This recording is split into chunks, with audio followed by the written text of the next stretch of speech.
So this is another perfect example of the results that are intended by paying losers to harass others.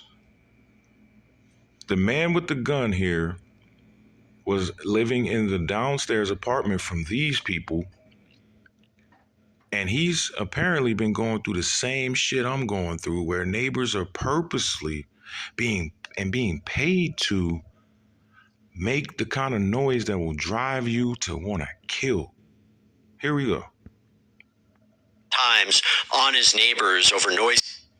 I mean, when you think about this, this felt like a ticking time bomb, right? The NYPD was saying that Pass had called an emergency number 6 times on his neighbors over noise complaints.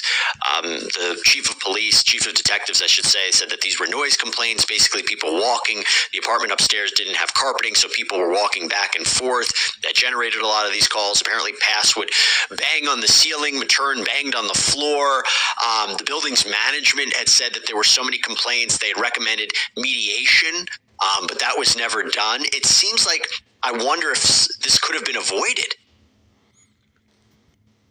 This might sound crazy, but Man, they're gonna show me that dumbass commercial while I'm trying to show the video.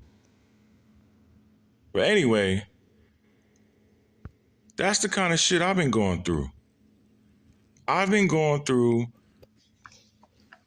people upstairs being recruited into service against me and doing what happened to cause this man to shoot somebody. I wonder if this could have been avoided. So it's hard to know if it could have been avoided. I think you may be on. It's not hard to know. It's gang stalking. It's the intended result of law enforcement pitting people against a targeted individual.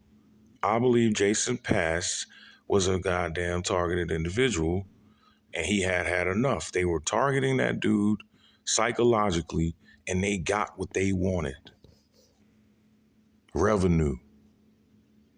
Something with calling it a ticking time bomb, because the signs were there. This had been a long-standing dispute between the two parties.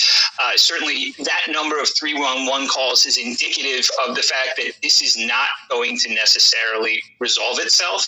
And in those types of housing complexes, walls can be thin, ceilings and floors can be thin. There was no carpeting or no rugs, as it was said. So a hardwood floor, those types of noises. No carpeting, no rugs.